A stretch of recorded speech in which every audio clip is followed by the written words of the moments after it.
Alright guys, welcome back to the channel. We have more gaming and PlayStation news, rumours and leaks to go over. Those that have played God of War before know that the series isn't just about epic battles and larger than life gods, it's also about the weapons within the game. And from the very beginning, Kratos has been defined by what he carries into battle. Back in the Greek era, we had the unforgettable Blades of Chaos, chains of fire that became just as iconic as Kratos himself. Fast forward to the Norse saga, and we got the Leviathan Axe, a frosty, heavy-hitting weapon that carried its own kind of legend. So here's the question, what's next for Kratos and his weapons? Well, if recent rumors are true, Kratos might be trading in his axe for something very different, something with roots in ancient Egypt. According to gaming insider Tom Henderson, the next mainline God of War game could introduce an Egyptian sword as Kratos' primary weapon. Now, Henderson didn't go into too much detail about this, but he did compare it to the kind of blade you see in Prince of Persia. That points to two possible options. Now guys, forgive me for my pronunciation. This is going to be either a curved scimitar or the even older, more symbolic khopesh. Both of these weapons carry a lot of history. The khopesh, for example, was more than just a sword in ancient Egypt. It was often seen as a symbol of power and authority. Pharaohs and warriors alike carried it, not just as a weapon, but as a mark of status. So imagine Kratos holding one of these. It wouldn't just be a change in fighting style, it would tie directly into the myth and culture of Egypt itself. And honestly, the hints have been there for quite some time. If you paid close attention to the Norse games, Egypt gets teased more than once. There's even concept art floating around that explores what Egyptian mythology could look like in the God of War universe. So it doesn't feel completely out of the blue. It almost feels like the next natural step in the God of War series of game. And while the Egyptian setting seems likely, some rumors also suggest a smaller spin-off might come first. Supposedly, a side-scrolling game set back in ancient Egypt could be released around 2026. Think Metroidvania style, but with Kratos. Now, in previous videos, I have spoken about rumors of a smaller spin-off God of War game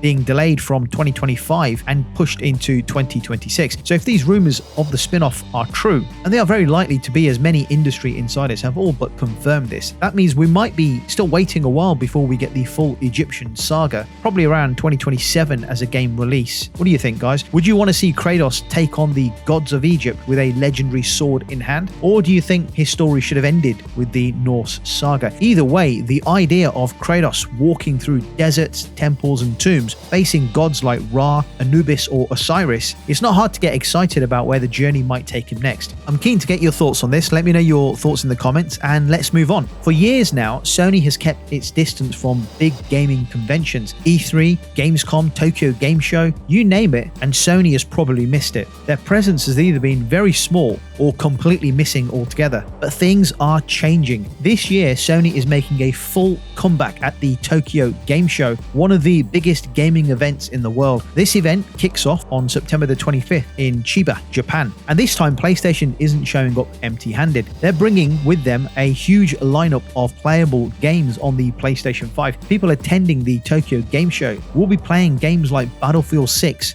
Dragon Quest 1 and 2 HD Remake, Noah 3, Phantom Blade Zero, and even Resident Evil Requiem. And that's just scratching the surface. One game that's already getting a lot of attention is Marvel Token Fighting Souls. The demo at the show will be an updated version featuring both Ghost Rider and Spider-Man as playable characters for the very first time. If you've been following the rumors, you'll know that there's talk of a new state of play happening soon, which could reveal even more characters from the Marvel Token game. Sony isn't stopping at just letting people play the games though. They'll be running live stage shows straight from their booth all weekend. Fans can expect to see live demonstrations of upcoming titles like Resident Evil Requiem and Onimusha Way of the Sword. And of course, what's a big gaming booth without some freebies, right? Attendees will be able to grab all sorts of goodies like Ghosts of Yotai masks, Marvel Token acrylic badges, Yoasobi stickers, and much more. It actually feels like Sony is finally back, stepping into the spotlight. They also have the biggest floor space at the Tokyo Game Show for any of the developers and publishers attending. The only thing missing, well, that's a massive PlayStation showcase itself. But here's where things get a little surprising. While Sony is showing Resident Evil Requiem gameplay at its booth, and you can get onto it, you can play the game, it's fully playable, Capcom, the publisher behind the game, has confirmed that their own live stream for the Tokyo Game Show will not feature Resident Evil 9 at all. So Capcom will be presenting, but they're not showing Resident Evil 9. Now Capcom will be doing a broadcast on September the 24th. Instead, their focus will be on other games. So we're getting updates on Pragmata, the long-awaited sci-fi game set to launch in 2026. We're also going to hear about Mega Man Star Force Legacy Collection. There's going to be a Street Fighter 6 news update too, specifically about C. Viper, who's confirmed as the second additional character for Year 3. On top of that, we will get to see fresh footage from Onimusha, Way of the Sword, and of course, no Capcom event is complete without Monster Hunter Wilds. So why would Capcom skip their biggest horror title from its own stream? Is it because Sony is showcasing Resident Evil Requiem and its own showcase? Think about it. It makes sense, right? Very interesting indeed. Either way, this year's Tokyo Game Show is shaping up to be one of the biggest we've had in a very long time. Sony's return alone makes it worth paying attention to. And with so many big titles lined up from many of the publishers and developers exhibiting, it feels like we're about to get a clearer picture of what the next few years in gaming will actually look like. Guys, let me know if you're planning on watching any of the live streams for the Tokyo Game Show, and let's move on. For many years now, Flight Sim has been the go-to showcase for what gaming technology can do. From ultra-realistic cockpits to real-time weather systems to the fact that you can literally fly anywhere in the world. It's more than just a game, it's an experience. Up until now though, that experience has been locked to PC and Xbox, but that, from the rumors, looks like it's going to be changing. Rumors are building that Microsoft's Flight Simulator 2024 could be coming to PlayStation 5. And according to various reports, the game might actually arrive on PlayStation 5 as early as this November. And not just digitally, there's even talk of a physical edition hitting the store shelves. For decades, Microsoft's biggest exclusives have stayed within their own ecosystem. Xbox and PC players have got the full package, while PlayStation players were literally left out. But as we know, Microsoft is practically going full third party with Xbox, therefore those games are now being drip-fed into PlayStation's ecosystem. We've already seen games like Gears of War, Doom, Indiana Jones, and Forza Horizon 5, amongst others, making the leap to PlayStation. So if Flight Simulator 2024 does land on PlayStation 5, it wouldn't be a complete shock. In fact, it almost feels like, how come it's taken so long? But think about what this means. For PlayStation fans who have never had access to the series, this would be a huge win and a huge opportunity. It opens the door to one of the most detailed and ambitious simulators ever created. And for Microsoft, it clearly shows that their focus is purely on getting its software in front of as many players as possible. Of course, nothing is confirmed yet. This is still speculation until Microsoft officially announces it. As I always say, take this with a pinch of salt.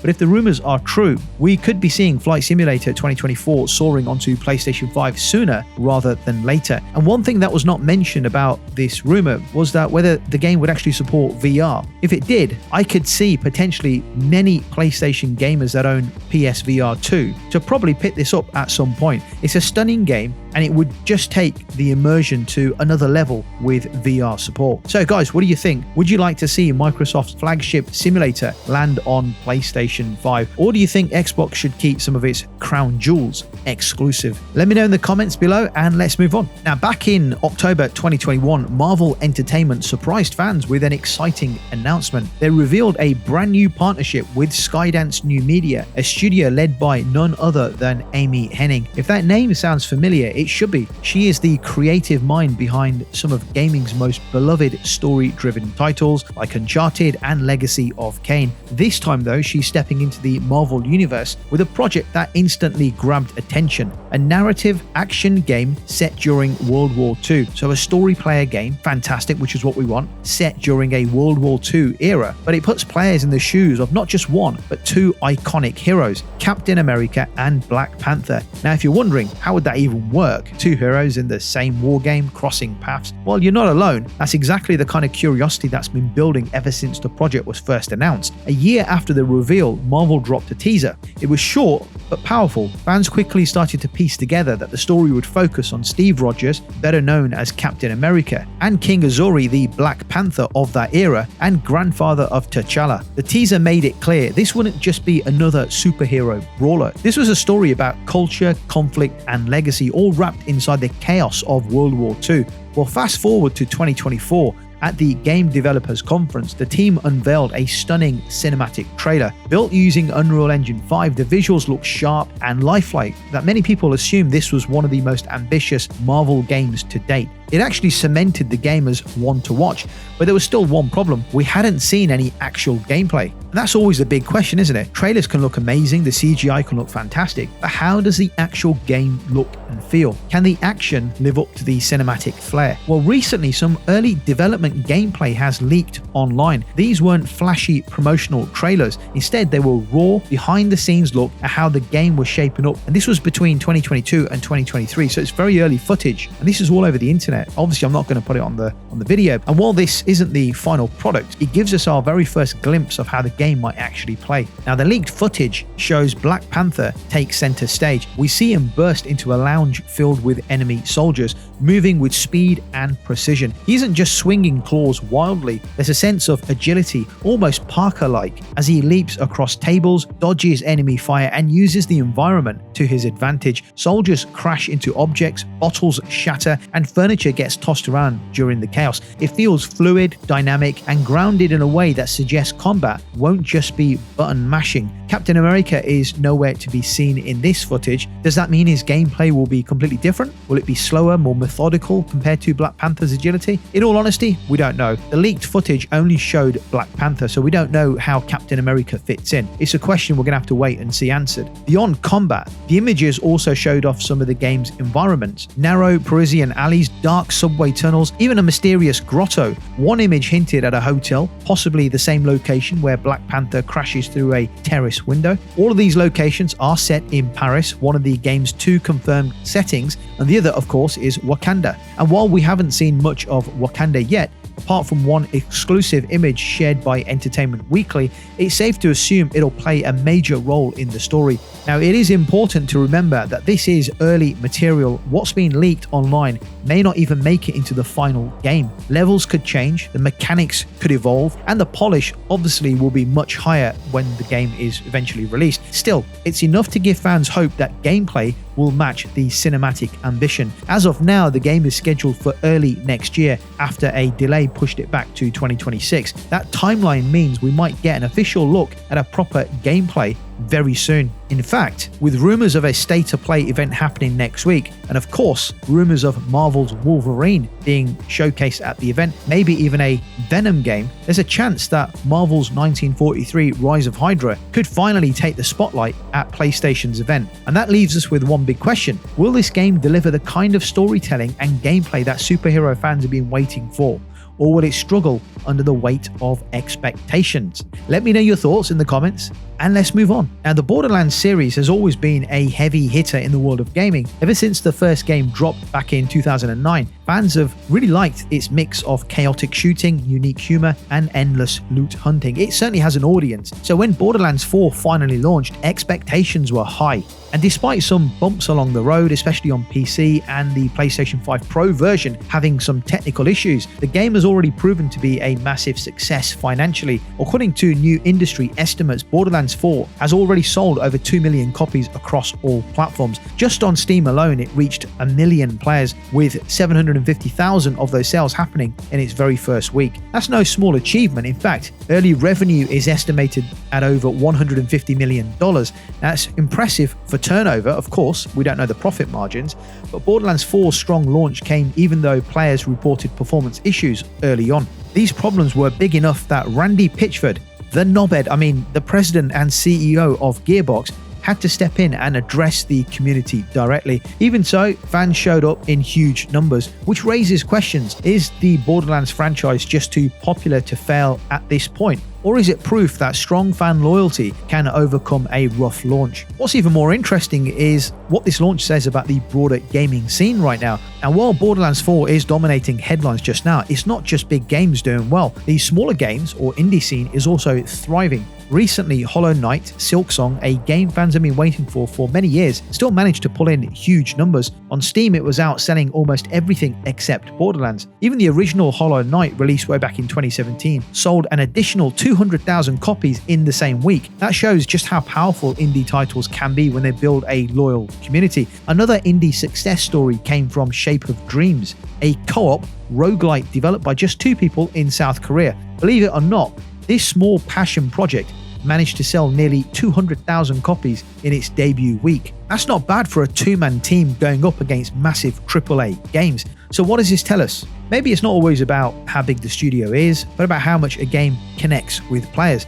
Borderlands 4 and these indie games weren't the only big stories of the week. Another major title stepping into the spotlight is Dying Light the Beast. This one has a bit of an unusual backstory. Originally, it was supposed to be the second major DLC for Dying Light 2, Stay Human, but somewhere along the line, Techland decided to expand it into its own standalone game, and the move seems to be paying off. Dying Light the Beast has already hit 1 million pre-orders before launch, but there is a catch. Now, I don't know if many people are aware of this, but something Techland has to honor. Players who bought the original Ultimate Edition of Dying Light 2 were promised 2 DLC packs as part of their purchase. So when Techland spun The Beast into a full game and not a DLC, they had to honor that promise. That means anyone with the Ultimate Edition gets access to The Beast, even though it's technically no longer a DLC. Analysts are estimating that there are between 700,000 and 800,000 of those players, which makes up the bulk of those pre-orders. On Steam alone, the numbers sit at around 100,000, with the rest likely spread across consoles. So while the pre-order numbers sound huge, actually when you look at the detail, it's not quite as straightforward as they look. Anyway, I just thought that piece of news would be quite interesting to